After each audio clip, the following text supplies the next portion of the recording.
so I'm currently filming this in the middle of lockdown, and a lot of individuals are finding it difficult to exercise their back at home, or they might be prescribed rehab exercises to hit their back or their posterior deltoid, their rhomboids, their latissimus dorsi, and their biceps, but they don't have the equipment to do it. So I'm going to show you how to do that with just a rope, and you can even use a towel.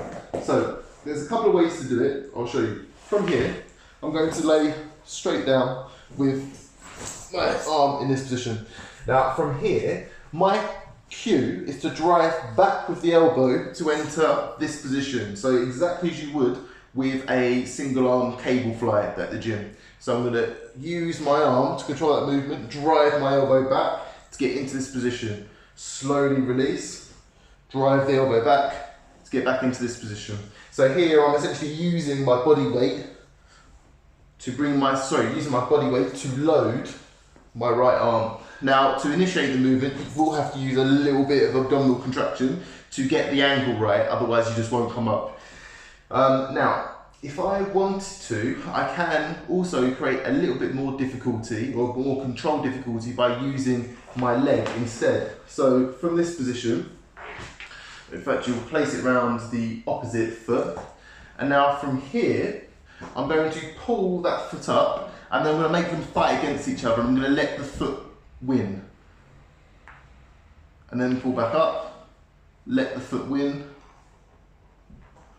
pull back up, let the foot win. So here, once again, same movement cues. I'm driving my elbow back as hard as I can, pinching my shoulder blades together exactly the same as a single arm cable row. But the nice thing is, here I'm using my leg to control the negative, which is obviously the most important part, because it stimulates muscular hypertrophy due to it being an eccentrically loaded contraction. Or eccentric contraction. Now we can also, if you wanted to, isolate that motion with a fly. So I'll show you how to do that where we can hit the rhomboids a bit more specifically. So from this position, I'm going to start up nice and high in a crucifix position. So just here. And then from this position, I'm going to let my body weight drop, and then I'm going to pull back as hard as I can to get back into that crucifix position. Let my body descend, pull back up using my rhomboids by pinching my shoulder blades together. And you'll see the arc of the movement changes a little bit, because you'll see how my hands drift up a little bit and then back down.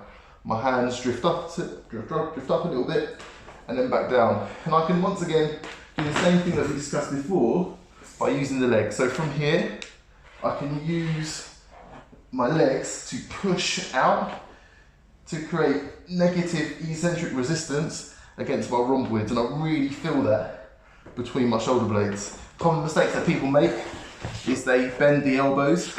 Another mistake that people make is they mistake it for a sit-up. So they automatically go into almost like a sit-up pattern where they're using their abs and their legs to control the motion, whereas what we want is constant resistance from the legs and from our arms and from our shoulder complex, our rhomboids, to mediate exactly whether or not or we want the legs to mediate exactly whether or not the rhomboids and the shoulders are winning. So make sure that the legs are in control when you're doing this to place load on the shoulders. And that's it.